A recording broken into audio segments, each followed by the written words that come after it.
Greetings, red tie community. It's the bald guy in the red tie, John Butler, your favorite is bald-headed red tie and wearing realtor, with the most stinkiest, bug spray smellingest, funniest bug guru on social media, Mr. Brett Rockwell.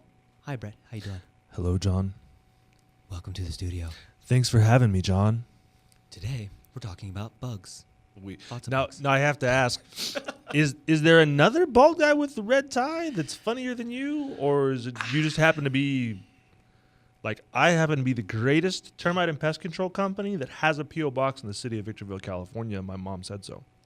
Wow. So the fact that you're in the desert, like I'm quickly in- positions you. I'm on in this Murrieta podcast. right now, but Yeah, welcome to the high life. Murrieta.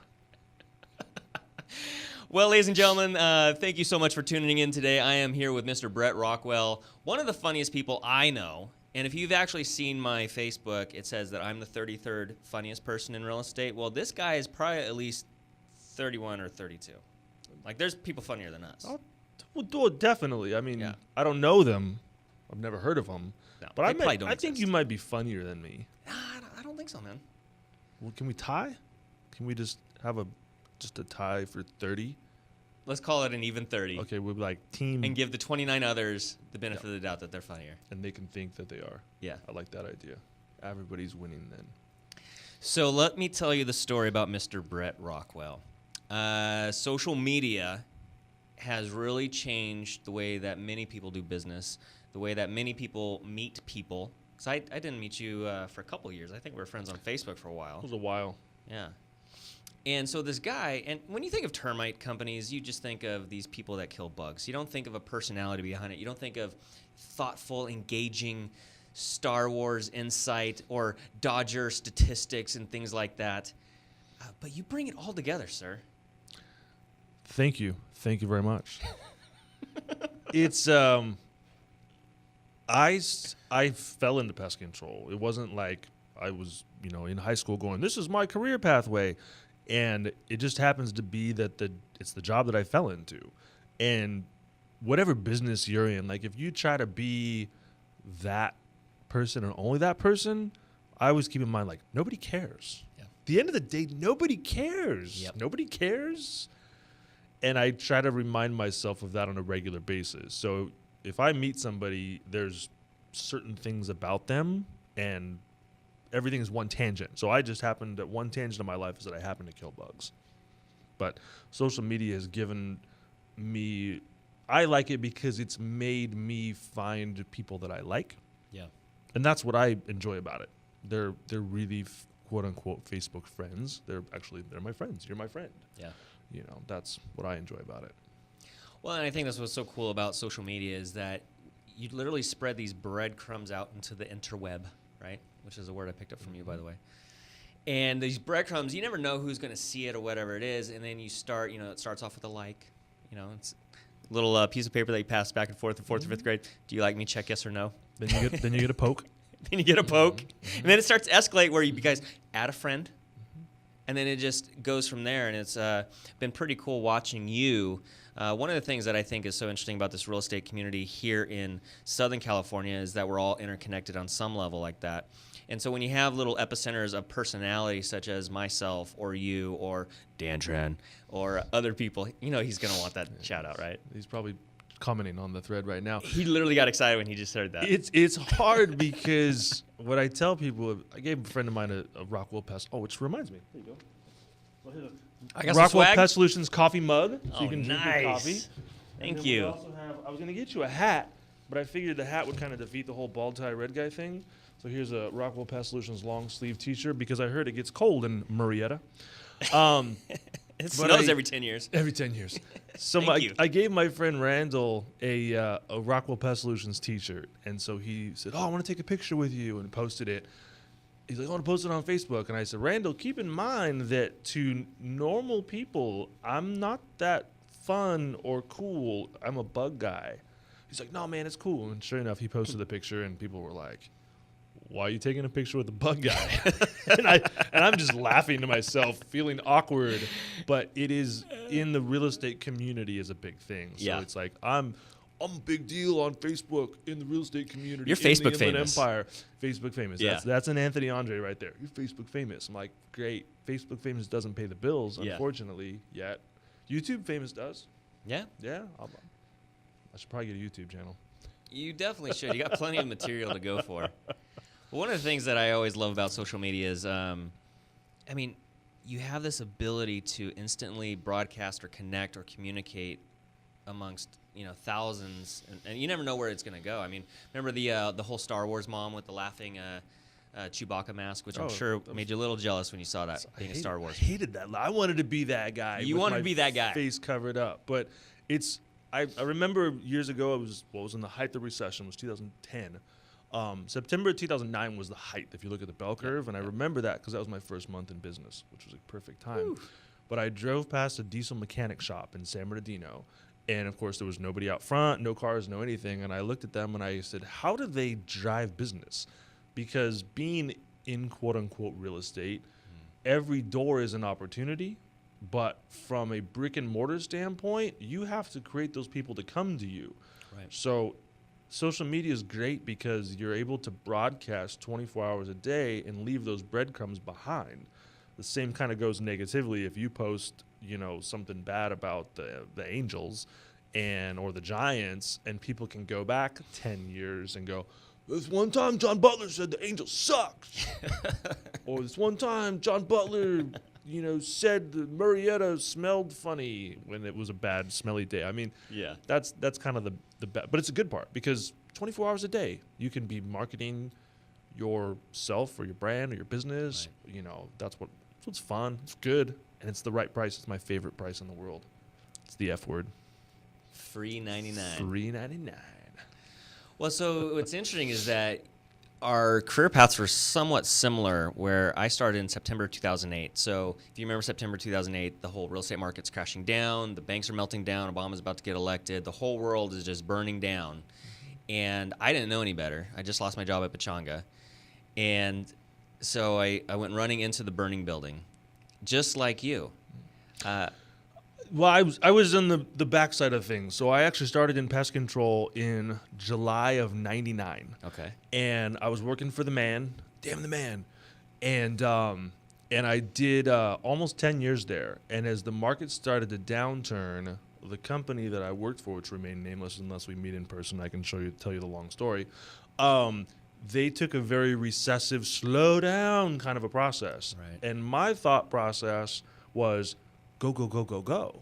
Because at every downturn, if you look across bell curves, every downturn has an upturn. Mm-hmm. And if you can get your foot in the door on a downturn, you're already started to go through the gate on the upturn. Yep. So the process started in February of 2009, and my licenses and process didn't come through, and everything was done until September. So I was already like in it to win it, Yeah. But it was in 2008 when, like you said, the height of the crap, and people were staying home instead of going on vacation, and that's when I was like, I'm onto something here, man.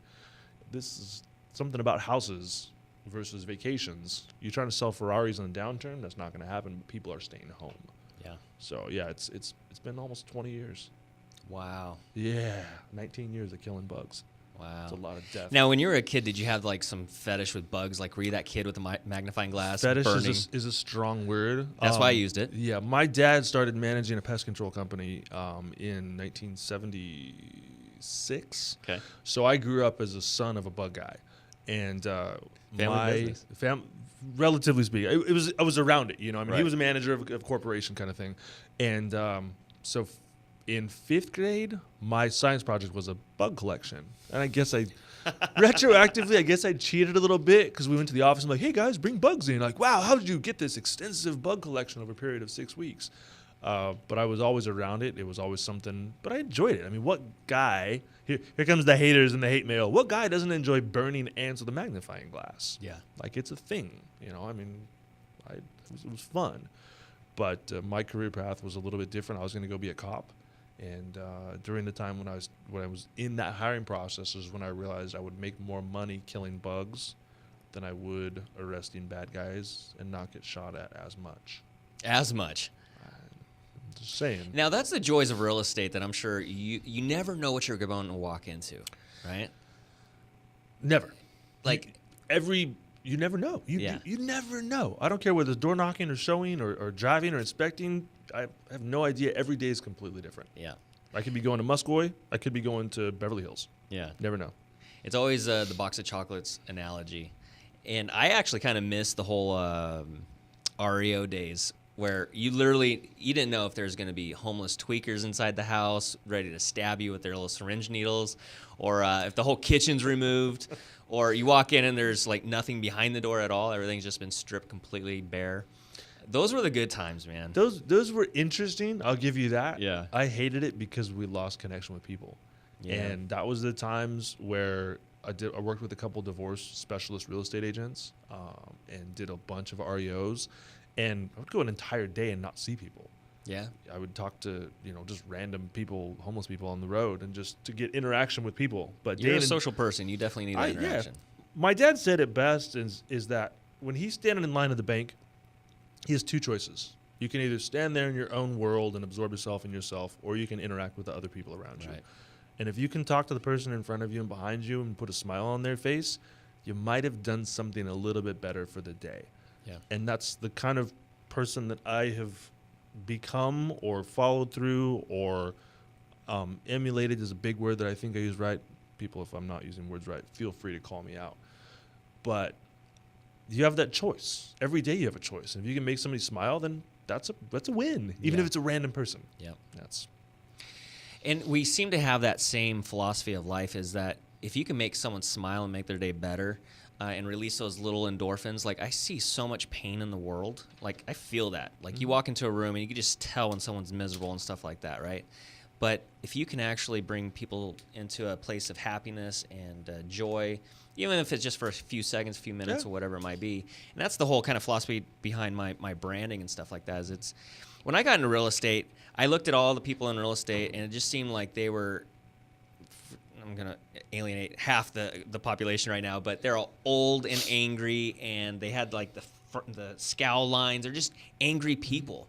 And when I got into it, like I looked around and all the buyers were my age. They're in their early 30s and whatnot. And so, this will be a great segue into the 80s topic. But, in the 80s, as kids, what do we grow up with? We dealt with characters like The Simpsons, Family Guy, and stuff like that. And it's like people love that kind of a fun character that they can connect with. people want to have fun. That's the whole point. Yeah. And that's what the escapism is of Vegas. And, my favorite Vegas commercial is the one where the girls have the pretend names and the different wigs. Like, everybody wants to have a good time. Yeah. I always thought, I want to be a lender just so I could say, we put the FU in funding. That would be something that would be enjoyable, and just people like, oh, I like that guy. He puts the FU in funding. But it's a choice. Yeah. It's a choice every day you can either have fun what you're doing. Some people don't like it. Some people don't enjoy it. And I'll run across every once in a while where I'll get the stink eye, and I'm like, okay, no talking to you. You just want to be done, or I'm the help, or I'm the dirty bug guy. But there was a lady a couple of years back, and many years ago, and she's was a rental in like the bad part of Fontana. And she was in there doing her homework with her son, and it was after school. He was home, and she's like, do your homework. And I was like, yeah, you better do your homework. She's like, yeah, do your homework. So you don't end up like this bug guy here. And I looked at her, and I was like, yeah, right. Yeah, do your homework so you don't go home to your nice house that's not a rental in the ghetto of Fontana. Okay, guy. Yeah. So it's you have those people. They're just haters. Isn't it funny how people are so quick to judge you based on what you do or whatever? It's like, I kind of cringe when people go, oh, so what do you do? And you say realtor, and they go, oh, it's like, I'm so much more than a realtor. It's a marketing. I look at the averages. Yeah. So I'm a big numbers guy. Right. So, and numbers for me is the average realtor. The last time I checked to Tom Ferry seminars. What's up, Tom? Tom Ferry and I are Facebook friends. Kind of a big deal. Whoa. Yeah, that's a whole nother story. But yeah, Tom Ferry sent me a friend request. Whoa. Drops mic, walks out. Whoa. I can one-up you on that. You can. He did a survey of all the real estate agents in America and a video survey, who's using video the best, and I made the top 80. Wow. Just saying. You think you're No, big it deal. Yeah. actually said John Butler on the thing. Well, yeah, but it was like an honorable mention. Tied for 80th place with 42 other people. The average number is real estate agent will sell 4.8 houses. Now, again, it's been a while since I've checked on those numbers, so feel free to call me out. That's about accurate. But about 4 to 5 houses a year. Mm-hmm. I think the average pest control income is like $38,000 a year. Wow. So what's your average commission, sales price? Realtors are good at times in everything by 3%. So your average list price is about $350 times 3%, puts you about $60,000 a year, which is, not too shabby. Mm-hmm. But that's average. And so there was a study a while back, and they said the top 4 mistrusted career paths were: number 1 was used car salesman, 2 was realtor, and I think like 3 or 4 was like mechanic used car salesman, attorney, mechanic, and realtor right in there. Wow. And then of course number 5 was termite guys, of course. But it's just like that old school, Phil from what's the show? Phil Dunphy. Yeah. Like, hey, Modern come. Family, yeah. Yeah. So it's kind of that salesman commission. Right. Has a bad rap. Like, oh, you're a realtor. You're that guy on the bus stop that everybody sits on. I want to be on a bus stop someday. It's good to have goals. I think it's so funny when you go down to San Diego, all the real estate agents have bus benches with their face on them. Law of averages, man. I mean, hey, if you got the chance to spend $500 to get a $15,000 commission, isn't that weird? I mean, I just would really bother me people sitting on me all day long. I can totally take this in a terrible direction about sitting on someone's face, but I'm gonna keep it PG. What about the dude that's in LA with the what do you call him? What's the proper term? The Speedo, and it's like LA's sexiest realtor. How do you about that guy? I thought that was the Paul Rudd movie. Is that a real thing? Did somebody really doing that? I saw the pictures somewhere. I don't know. Don't believe everything you see on Facebook, friends. Why are you looking at billboards of guys in their Speedos? Somebody posted it. Well, for one, it's a billboard. It's like you go down the 60 and there's like 19 strip clubs in a row. It's like you can't. You're like it's right in front of you. Yeah. But I've never personally seen it. It was on Anthony Andre's Facebook page. Let's blame it on him. Let's blame everything on Anthony. It's way easier. Speaking of Anthony, he needs to write a book of all of his dadisms. The things that his dad says is hilarious. One of my favorite people to follow. He's also a very comedic personality type. There's a difference and I'm as guilty as anybody is actually doing it. And there's a great book. Shout out Joe Rogan. What's up, Joe? Joe and I are not Facebook friends. He has a book that he pushes called The War of Art. Amazing, phenomenal. Instead of The Art of War, it's The War of Art. It is. It's The War of Art. And it's basically, in a nutshell, I'll save you the $4.99 on the 2 weeks of reading it, is just do it. If you wait around and you never get to doing it, it'll never get done. So you just do it. Yeah. So one of my stupid pipe dreams is I want to do an open mic comedic bit kind of thing. And it's something I've been thinking about for 25 years. So I actually wrote like half of my bit one time. Wow. And then I realized it was stupid and I threw it away and gave up on the dream. But at least I gave it a shot. It was one of those things that you have to do it. And if you don't ever do it, if Anthony doesn't ever do his dadisms, or you don't ever do your paper bag lunchisms, do it. I'd rather do something and fail than always wonder and question. Right. Well, I've gotten to a point in my creative process because this ball gray red tie thing is actually just another layer of bricks on something that's already been built. When I was a senior in high school, I started a clothing company called Dickweed, and so I was known as Mr. Dickweed. That's so something. That was actually one of my first personal brands, and everyone thinks that's Dickweed, like sex and drugs, but it was actually named after a wiener dog named Sir Reuben Dickweed the 21st. Huh. Yeah. This is a real dog. Yeah. Was he famous? He is now on Facebook. He's Facebook famous. I'm intrigued and I'm afraid to say the words. So where did this dog exist? So it was my buddy Brady's little wiener dog, and they're called Dashuns. Yeah, we're not going to use fancy words. I like the word wiener. Okay. Well, the reason I use Dashuns is because if you call someone that calls their dog a Dachshund a wiener dog, they may become infuriated, and I learned that the hard way. So yeah. Point taken. So your buddy Brady had a Dachshund named... Sir Reuben Dickweed the 21st. Was this a prize-winning dog? No. Just a Not at all. random dog that he found It at was the a pound dog and adopted that, for $12. that needed a name that sounds like it was Wow. royalty. Okay. Any particular reason, or he just like did this guy drive like a Cadillac Eldorado? No. Okay. This is from Oildale, Bakersfield, California. Oh, this is good. Okay. So he started the company with his parents, and then my mom had just passed away in 1998, and so it was a few months after that. And I was into motocross, and so I had good connections with people. So I had started a motorcycle accessories business when I was a freshman in high school. So one of these guys came to me and he said, "Hey, I have $20,000 to invest in a company. Why don't you think of a company to do?" And I thought of motorcycle accessories business, all this stuff. And then Brady, my buddy, he's like, "Why don't you do Dickweed?" And so we made T-shirts that said Dickweed on it, and the rest is history. And it actually went very well, to the point where the dean was starting to, or the principal was starting to threaten people if they're wearing Dickweed shirts that he was gonna, suspend them or whatever. Yeah. Which, Yeah. what do you think made? What do you think happened when he made did it that wear threat? more? But we came at a Yeah. time where I remember earrings were not allowed. Hoop earrings for anyone was not allowed in that era. Right. So yeah, I would imagine that company name Did would well. be not very popular with the cronies, The higher ups, the adults in the room. the educated constituencies. So from Dickweed to Ball Guy Red Tie, that's how the progression's gone. It's easy to remember, and that's part of my branding and my process was when I would call my customers when I worked for the man, I would call up and I would say, "Hey, Mrs. Johnson, this is Brett with blah blah blah blah blah blue," and my customer base was very old, blue hair, Colton, Loma Linda, Grand Terrace. Average homeowners, I don't know, 70. They're old, and they would go, "Who?" "It's Brett Rockwell, your regular pest control person." And of course, the response would be, "Who is this?" "Mrs. Johnson, it's Brett the Bug Man." And they would, "Oh, hi, Brett. How are you?" Now, mind you, I served these people for years. Yeah. I mean, I serviced the same area for for almost a decade. Wow.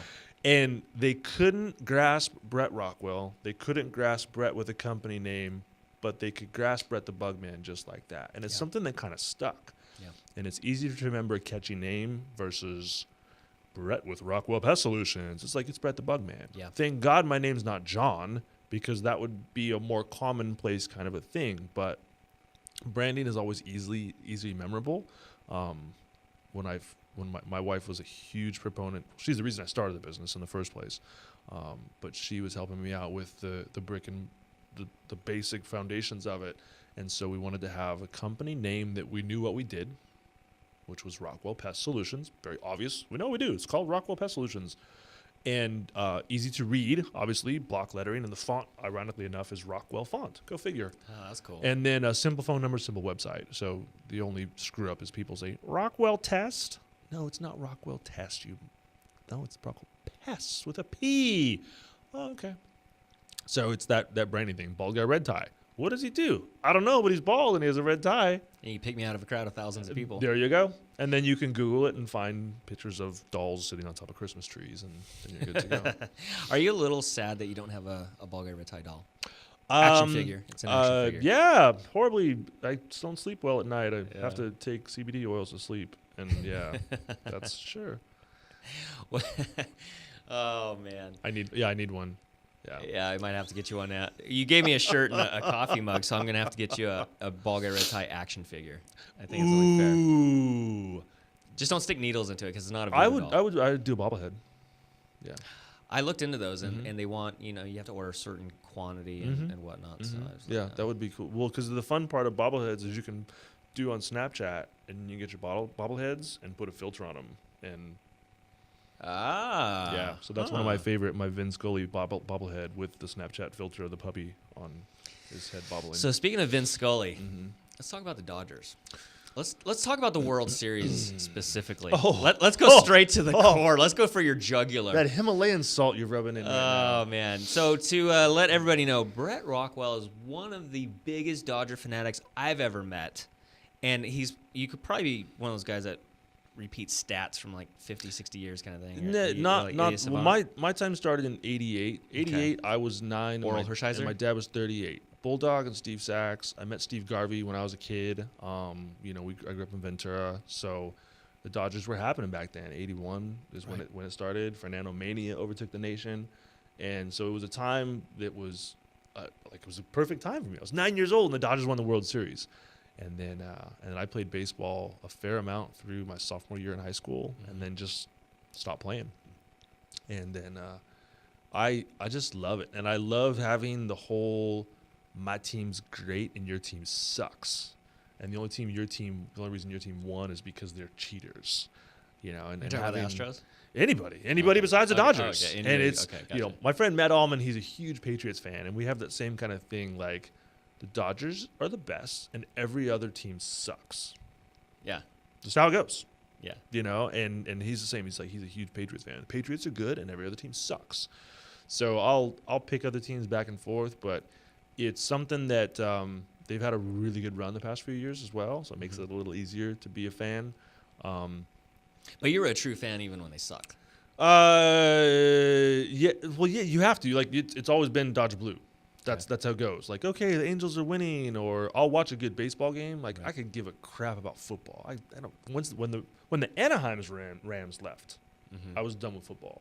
So now the LA Rams are back, and I'm like, oh, if they're on, I'll watch it, kind of thing. I enjoy sports, but yeah, if it's not the Dodgers, you suck. Unless it's a game that, like, if the Red Sox are playing the Yankees, I just want to see them both lose.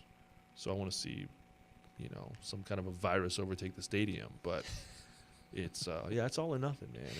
So walk us through the whole emotional cycle that you went through this past season of, I don't even know the terms, what, pendant and playoffs? Or so you have your division, okay, which is the best team in your group. So there's 3 groups. right? And then you have the divisional series, and then you have the championship series, and that's the pennant. And then you have the World Series.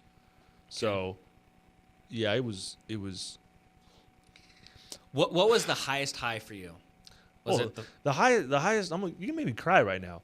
So the highest I'm poking high. at it. Well, there was a couple. So, it was an amazing year, amazing season. Okay. The highest high was a cross between a couple. I met Austin Barnes' brother. Austin Barnes is a catcher for the Dodgers. So I met him. Didn't realize who he was. That was cool. Watching the Dodgers beat the Diamondbacks. We were in New York on vacation. Yeah. So it's like 1 o'clock in the morning, and I'm watching that, you know, in this hotel room, just going, yeah, go. But I actually got to go to Game 1 of the World Series. And That's cool. yeah, it was bucket list status, you Yeah. know. And so That's we were one at of the those stadium, life life moments, and that was why I had to go, because it was life moments. So I went with my brother-in-law, and we were left field pavilion. So bottom of the first inning, Keuchel throws that low fastball, and Chris Taylor hits a home run to left field, and that home run missed us by about 25 seats. And it was just like, whoa! It was an explosion, you know, and 60,000 people inside of the stadium just blowing up, and that moment, and that from the beginning of that game for 2 hours and 24 minutes, the first pitch of the game was a strike from Kershaw, and then they won the game. And, you know, Kenley Jansen coming out and playing California Love, like, it was unreal. It was absolutely unreal. But it's coming from 5 years of disappointments. Yeah. You know, so sometimes the failures make the wins even sweeter. So to be there, and so I wanted to go to Game 7, but I knew that if Game 7, if they lost, that I wouldn't be able to cope driving home. So I just decided to stay deep. home, and I'm glad I did. Yeah. You can't ever wonder if you spent too much money. Yeah. But if you spend too much on a loss, Yeah. God. That's when I you're mean, opening up the 20th floor window. God, crawling out on I the ledge. couldn't. It was bad enough. I went to my brother-in-law's house to watch Game 7. It's 15 minutes home, and it was bad enough driving 15 minutes. But I got to ask, did you cry? no, You didn't cry. no, I may have cried after, but during the process, well, the first pitch of the game was a ball. Darvish's first pitch was a ball, and as soon as he threw that first ball, I just went, uh-oh. So it was kind of that beginning to end bad across the board. Right. And yeah, and I same kind of, and I hate the Astros. Like, my least favorite team is whoever's playing the Dodgers. So now I despise the Astros. I just hate them all anyway. I'm a hater. But it was bad from start to finish, so it wasn't like there was some kind of a defeat. I guess there was a football game this weekend between two teams, and they lost at the end of the game. That would be something to cry, like, no. no, at the Yeah. very end, I think it was the I don't know, Vikings and Saints. Yeah. So the Vikings came back last inning of the score and scored a field goal, touchdown goal. And yeah, that would be something that would hurt, but I don't think it's set in yet. You're still numb. You're in I'm denial. still- I'm still numb. There's phases of. Hey, we're only depression. 28 days from pitchers and catchers reporting, so that's good. That's good. I don't know what that is. As you can tell, you're talking to someone that's not a sports guy, but I just wanted to bring up those emotions. Oh, thanks. Yeah, so you don't I care. wanted- You just wanted to I- see I- me hurt. I wanted to use that emotional energy for my own good. I'm a giver. You are. I'm a giver. And I'm a taker. So you're anti-sports guy. You just like motocross. I got into supercross and dirt bikes and all that kind of stuff when I was in junior high and just ran with it. And then so all the sports kind of fell to the side. So I never got into the whole. I admire people that like you that are so dedicated to it, and I even appreciate the people that are like idiot savant, where they're like, "Oh, back in 1972, this guy 3 strikes." Like that's amazing, but Yeah. my brain's not wired like that. But I like to go fast. I like the adrenaline. I like racing. I like competition and stuff like that. So I fell more into that category. No, that's fun. I used to do stand-up jet skis when I was a kid. I Nice. wanted to be a professional jet ski racer, Wow. and I realized I was way too big, and I loved it. I mean, there's nothing. I went snowboarding last weekend for the first time that I hadn't been on a snowboard in 20 seasons.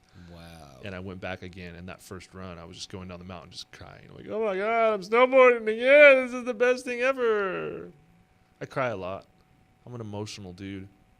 Well, I was hoping that at the end of the Dodger story, you're going to end it with, like, you were curled up in the fetal position in the bottom of your shower, just crying. Like, that's really what I was hoping that story was going to go. So I'm kind of I disappointed. don't know you if I didn't could get that fit way. in the bottom of my shower in the fetal position. Oh, yeah, it's Lancaster, forgot. Or Mojave? Barstow. Where are you from? Well, I'm not from Bakersfield, that's for sure.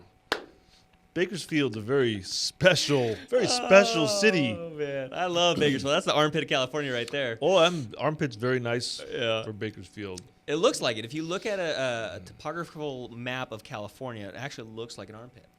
It's like right in the middle. It's got valleys on each side. Makes sense. Smells. Yeah, I would say it's an S-hole, but we know that's not a term that will Let's go well not be received politically by incorrect. Whoa! Wild and Crazy in the Mornings with John and Brad. I saw a meme where it says Putin and Trump are sitting next to each other, and Trump's like, "Hey, bet you $5 I can make CNN say asshole for the next 24 hours." And he said, "Hold my Diet Coke." Yeah, that was pretty cool. That was the good part of the playoffs was when freaking the dirtbag. It was Javi Baez hit 2 home runs in the one game. Sure. And then the next game, the Dodgers, Kike Hernandez comes out and he holds 3 the next game. And so Javi Baez says, "Watch this, man. I'm going to hit 2 home runs." And Kike says, "Hold my beer," with some expletives afterwards. So, yeah, it's good. It's good. I don't know. It's that passion. I do everything a bajillion %. Yeah. You know, if I see one thing, I got to have every single of that one thing. If I have, I have every single Dodger or Star Wars figure from 70. Oh, that's right. So that leads us on to the topic I want to talk about is your Star Wars addiction. And I will use the Not word an addiction. I will It's use the word a- addiction. It's a affinity. Obsession. Creepy obsession. You Like, literally not creepy. That's well, you're creepy, maybe. and so it's an obsession. So it's Okay. like a creepy Oh, okay. obsession because you add the creepiness to it. Gotcha. So I love Star Wars. Like I really love it. And Star Wars came out in 77. I was born in 78. And me growing up was in the huge portion of Star Wars. And so you can look at it one of 2 ways. One, like it's a walking, monkey that talks and these dudes with these Right. laser swords. Or you can look at it for what I perceive it to be, and it's that story of a dude who lives on a desert planet making Sounds familiar. I lived in Green when I was that age. Dude that lives in a desert planet that becomes the one to affect the entire galaxy. Wow. And that's kind of the metaphysical part is Luke lived on a moisture farm on Tatooine, pulling water out of a desert planet, and he was called and had the power to change the galaxy. So if you're looking at it from I was 6, 7, 8 years old when it was big, and then I, turning 8 when Return of the Jedi came out. And a buddy of mine, his dad had a bootleg laser disc. Big time. So I saw Return of the Jedi at 9 years old, and it was just like the coolest thing. So giving you all the power and being able to fight the man, it's something that always stuck with me. And the good part about now for being 30-something, I'll be 40 this year. Yeah, I'll be 40 this year. I can buy as an adult the toys that I didn't get when I was a kid. Yeah. Exactly. So your garage is like filled with these things, right? Like in No, a museum-esque type layout? It was. My storage shed is now filled with my Star Wars figures. Was that a wife thing? No, it was. Yeah, I am in my late 30s, and I need to put this stuff in the box thing because I do feel. But it's also a value thing. They are worth a fair amount of money, so they need to be in a little more secured area where they're not getting affected by the elements. Not because you needed more room for the minivan. No, God Here, hater comments occur. I don't have a minivan. I will never have a minivan. You look like a minivan guy. No, that's when you stop. That's why 3 kids is the maximum, because after 3, you have to get a minivan. And a Honda Odyssey is the only acceptable minivan. Yeah. Because that's it's like a spaceship. It's like a spaceship. It's like, and That's it's kind of pretty cool. cool looking. Yeah. But I'd rock it. yeah, no, I wouldn't. But that's okay. Some people I know that I like have Honda Odysseys. Yeah. So, but you get in minivan status. I can't. I'm too narcissistic for that kind of crap. You're just way too cool. But yeah, Star Wars is fun, man, and it's something I really enjoy. And I was gonna sell my figures when our daughter was she would have been about 4. And I told my wife, I'm like, I'm just going to sell my Star Wars figures. I had a large collection of them. And they're just sitting in a cardboard box, And my wife says, no, we're going to have another kid someday. And so thankfully now we had our son, and he'll get them someday. And he'll hang them on his wall and have his son fawn over them and ask over them and tell them no. But yeah, Can't touch that. Yeah, I do everything 100%. If I see one thing, I gotta have all of it, and that's kind of where the business portion. Well, came you from. even went one step further with your Star Wars creepy obsession, and you've actually permanently attached this to your body. Let's be clear. I don't have dolls in the fashion of myself, so creepy has different. Got me there. There we go. So touche, sir. I was 14. When I was at Lake these things are emblazoned in your brain. I was 14, and this dude had a barbed wire armband tattoo. And that was the coolest thing that I had ever seen. And I'm sitting there. That wasn't trendy. Oh, well, not in 1992. Yeah. I mean, it was somewhere in there, 90, 91, 92. It was cutting edge. It was cutting edge. You'd probably been in jail. Tattoos were very anti-establishment. And I knew then at that time where I wanted to get a tattoo, and I wanted the barbed wire armband tattoo. So you're full sleeved, right? Yeah. I got my first. I was 19. My dad gave me sage advice. He goes, "Wait till you're 19 to get a tattoo, because when you're 18 and get a tattoo, it's very obvious. But at least if you wait till you're 19, then you waited that entire time." And you thought it out properly. Oh yeah, for sure. And by the time you're 19, you're making good adult decisions. I was like master calculator, knew everything there. But So what's the Star Wars tattoo of? All I know is that it's a Star Wars tattoo. Oh, it's a full sleeve. It's a leg sleeve. And I have Han Solo's blaster.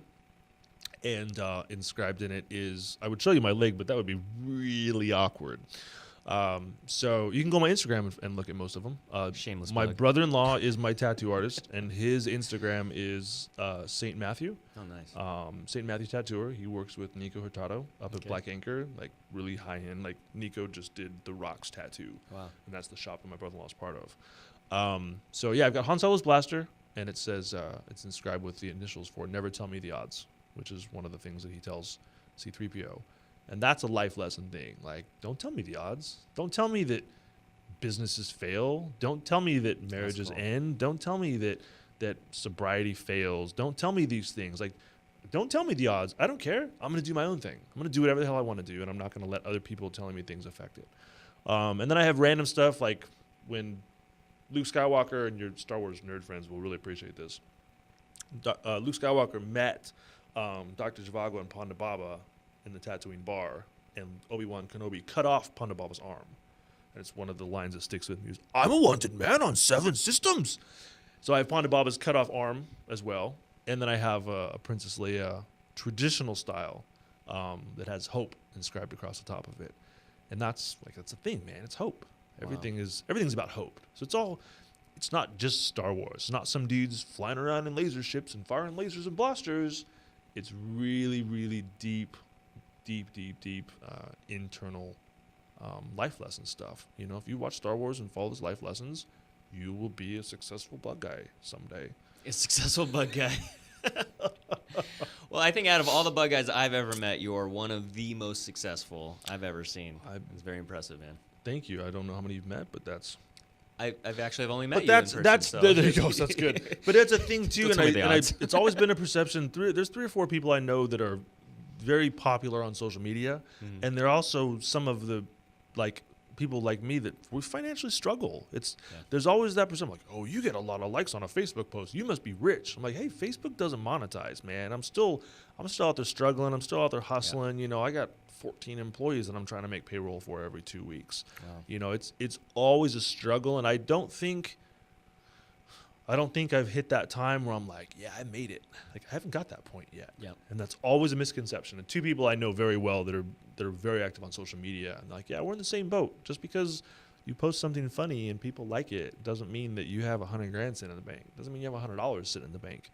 And that's always a misconception that I try to, you know, remind people of. It's like, hey, I'm still starving. I mean, my profile picture is me standing on the side of the road saying we'll spray for bugs.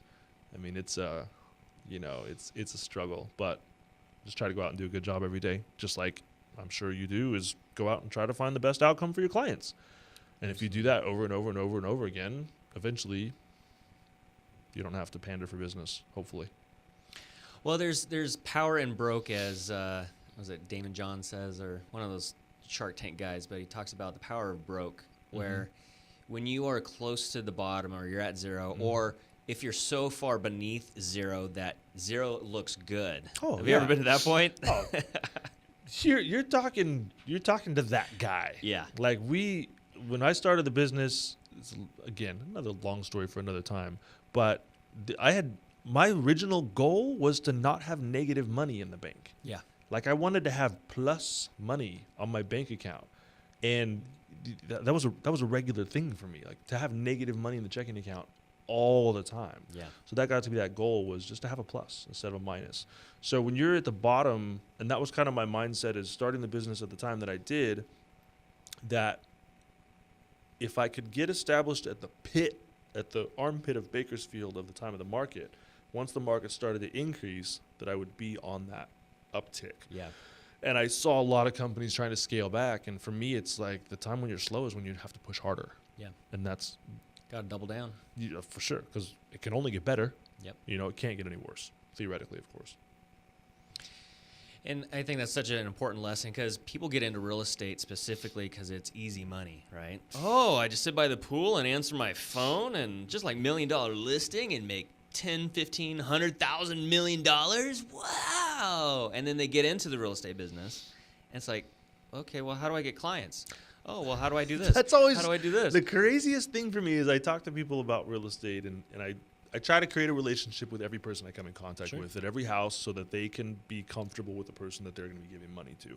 And one of the things I converse with people is I say, you realize in a perfect scenario, you pick up a cash buyer that wants a 7-day close, you're not getting a paycheck for 2 weeks. That's in a perfect world. Yep. Reality is you're going to take a couple weeks to get, I mean, even in a best case reality, a couple weeks to get a buyer, you're 2 weeks in. Then you're going to enter into it a 45-day escrow. So you're not going to get a paycheck. Which may or may not close. But theoretically. And we're thinking best case, worst case, theoretically, yeah. Realistically. So you're not going to get a paycheck for 2 months. And that's a realistic expectation. You know, like that's crazy. Yeah. And the first thing people get a job, when's payday? Yeah. 2 months from now. Yeah. Well, you know, in my a couple years ago, I was working over at Exit Realty, and so one of the things that I would do was recruiting and sponsoring agents into the business kind of thing. So you're kind of like a headhunter, you know. The waiter at the restaurant that has a good personality, you know, you try to snag him over there. Hey, why don't you get your real estate license, you know, because that's kind of how I was brought in. And so I saw so many people coming through that system, and the real estate industry is rather brutal. I mean, they attract people that think that it's going to be easy money, and then they set up these training seminars, that say, hey, if you do our system and pay us $1,000 a month for coaching, you will be successful, right? And so this whole system is meant to eat its own, and it just blows my mind. And so, I kind of saw how the whole system was set up, and that's why I just kind of went off into my own direction, because anytime the herd is going to the left, you should always go right, and vice versa, right? So that's why I started, and thank goodness, and maybe you agree with this, but thank goodness for social media, because you and I both, I think, started at that same time where YouTube, Facebook, that was in its toddler stages. Now everybody's doing Facebook videos and all this kind of stuff. I mean, but we were doing this back in 2009, 2010. If you're OG, you had a Friendster account, and MySpace. And it was funny, I was looking at something the other day, and it's like, oh, Facebook's so quiet because it doesn't have a profile song and sparkly background. So in 1995 was when we first started messing with AIM, AOL Instant Messenger. And I mean, that's like dial-up modems. Hey, Mom, get off the phone. Don't answer the phone. I'm chatting some chick from, Kentucky. And I like to think that I would have been able to, and again, successful is relative. Everybody's method of success and their definition of what successful is different. But I would like to think I would have been as successful as I am now. It just would have taken a lot longer without social media. Yeah, because it can amplify the message so much quicker. It's truly amazing. Oh, you're connected to thousands of people. Yep. I mean, there's people that I'm connected to on social media. There's no way without Facebook that I would not have been connected to. It's impossible. It is absolutely impossible. Some of the things, like my business bucket list was fulfilled the first year. Now, they were stupid. I wanted to do inspection in Beverly Hills. I wanted to do inspection in Coto de Casa because it was on, stupid stuff like that. But it would have taken me, 5 years to get an inspection in Beverly Hills. Like, I would have to spend an entire week soliciting all of the real estate offices that I didn't get kicked out of in the city of Beverly Hills and get somebody to call me. Yeah. Like, that's pretty wild. But it's information as technology has made it easier. Doing email blasts, like doing YouTube, hashtags. I mean, being in business in 2018 is way easier than it was in 1980. It truly is phenomenal, but I think with that opportunity, everybody else is rushing through the same door, right? So how do you stand out? And I think that's where the branding and the personality-based branding specifically kind of comes into play. And that was my kind of philosophy. I totally, absolutely. You have to have a thing. You have to have a thing. You have to have a shtick. If you try to create a shtick, you're gonna get found out. I don't know if shtick's a politically appropriate word to use, but I'm gonna use it anyway because I don't care. But if you try to be something, you're going to get found out real quick. Yeah. If you try to be this when they recently said that Instagram, you're able to follow hashtags. I was on Channel 5, watch Channel 5 every morning. Shout out Channel 5. Call me, let's do lunch, let's do breakfast. But if you're searching you can search, and so I follow hashtag Termite Tuesday, hashtag Termite Thursday, hashtag WDO Wednesdays. These are these things that I do. But if you follow hashtag women that beat men with plastic fly swatters, guess what? All your friends are going to see that too, that you follow women that beat men with plastic fly swatters. So eventually the real you will get found out, which is good and bad. Yeah. You can only keep up fake stuff for so long. Yeah. Which it has to be organic. Oh yeah. It can't be created in a think tank or whatever. It has to come from the soul, Real and authentic for everything. Yeah. Well, my friend, thank you so much for coming in. Any shameless plugs you want to do? No, it was just Ice Ice Baby, man. I mean, that's the only thing we didn't talk about Vanilla Ice. Yeah, so I did Mr. Scorpion was our thing for high school, and and so my talent that year was to sing, if you want to call it singing, Ice Ice Baby. In the talent show? In the talent show. Okay. Yeah, and everything was on cassette tape, so it had to be rewound, and none of this iPod and CD stuff nowadays. So you're a Vanilla Ice fan. Did you actually stop and collaborate and listen? I did. Were you really back with a brand new invention? Of course. Did something grab a hold of you tightly? And it was funny because nowadays kids these days don't realize how good they have it. You kids! I was listening to something, I don't remember what it was on XM radio, and of course the title of the song comes up, and I looked at the title and I go, oh, that's what the title of that song is. Yeah. Because we didn't have cover album artwork and words and lyrics and no Google ability, and we didn't have SRII Remember when you had to write down the lyrics? Yeah. Or what you thought were the lyrics? Yeah. And then you're like, oh, that's Yeah, nothing. but I mean, it was like close. Nirvana. I don't think I want to know the words. And every once in a while, I'll sing a song. My wife will say, "That's not how it goes." Just leave me to my ignorance. Ignorance is bliss. Now, speaking of your wife, people that haven't seen Brett's wife, very beautiful. Mm-hmm. And so I think we both fall in the same category where we're married to very beautiful women. And I think we both fall into the category where people go, oh, it's their personality. Oh yeah, yeah. Because you're kind of the ugliest guy I've ever met. Thank you. I'm very fortunate that you don't find me attractive. I appreciate that.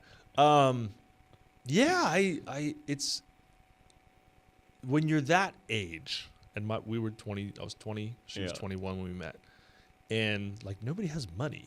Yeah. And if you do have money, you're pretty much a creepy old guy. But I'm very fortunate. My wife is also extremely intelligent and very motivated, and she is one of the big reasons why I've had the pushes in my business, and always really grateful. Every time we have the award ceremonies and the kids come back with their student of the month or academic excellence. I mean, our daughter, she's she'll be 17 in June. Wow. She's cheer captain. She's AP courses. She's ASB president. I mean, like she has all these amazing accolades that are there, and I can't take credit for all that stuff, and especially when our son, he's, excelling in all his reading and math and all the stuff. He's got all this crazy advanced stuff. It's like one kid I can claim it's me and my super DNA, but the second one, it's your parents. And there was hard times. My wife hasn't worked since we got pregnant with our daughter, and every time those awards come through and those accolades and when people say your kids are so good, that's it. That's cool. That's priceless. Like, oh, great, you had this job and you made all this money, but our kids are the future, man. Like Well, it really comes back to the meaning and purpose of life is that you're gonna have to go through this lifetime, so you might as well have a partner. Mm-hmm. And if you can be blessed, like I think you and I both are, I have a wonderful, beautiful wife myself, and if you can be partnered, you want to give her a shout out? Hi, honey. Hi, honey. My wife, Jen, she doesn't like attention at all. It's so funny because I think God has a sense of humor where he puts people that are opposite together, where I'm the throttle and she's the brake kind of thing. Like, I like being on stage and she does not like it at all. Absolutely. Yeah. I mean, if you ever... the balancing act. You go to the mall, my favorite thing to do, go in the mall and just point at the sky and then wait to see how many people are staring at the sky at nothing. Yeah. Yeah. My wife hates that. Yeah. Yeah. Or my other one is Up Dog. Do you have any Up Dog? What's up, dog? What's up with you, man? Well, I think it's hilarious. My daughter hates it. Well, I could see both of us being those husbands where the wives are like, ugh, oh, yeah. Please just don't embarrass us when we go out in public. Your favorite McDonald's character is Grimace? Yeah. Yeah. Mm-hmm. Definitely. Well, folks, if you're looking for someone to crush termites, get rid of the bugs and the pests and the rats and the mice and all that kind of fun stuff, make sure you check out Brett. I will call you Butt. Don't Brett, leave my butt, please. The Bug Guru. And you can find him on Instagram at the Bug Guru. At the Bug Guru. How do you even say it now? At the Bug Guru. Mm-hmm. You can follow at Rockwell Pest Solutions. You can follow us on Twitter at Rockwell Pest. Yep. See a consistent pattern here. Nice. And as long as you're not a robot from Sri Lanka or a prince from Nigeria, send me a friend request on Facebook, and I'll probably ignore it. Do you ever get those? All the time. Yeah. All the time. I'm tempted to accept them. Well, see, what my problem is now is that I have 5,000 real estate agents as friends. Oh, you're capped. Yeah, so it's just like, Have you met? Because I had a goal to meet. See, I feel very strongly that I have a connection to all of my 4,111 Facebook friends. Yeah. And I have met the vast majority of them. Mm-hmm. I've definitely met more than 60% of them. Wow, that's pretty impressive, actually. It's a thing, though. Like I like to know who these people are but not everybody, pays attention. Well, if you would like to meet Brett, maybe you can meet him when you order a termite inspection. www.rock. Do we have to say www anymore? Or is it just a thing? I think that's a 1990s thing. Yeah. www.rockwellpest.com. P as in Paul, not T as in tomfoolery. Brett, thank you so much for being the funny guy on social media. You inspire me every day. Oh, and anytime I get a like from you, it just makes my day that much better.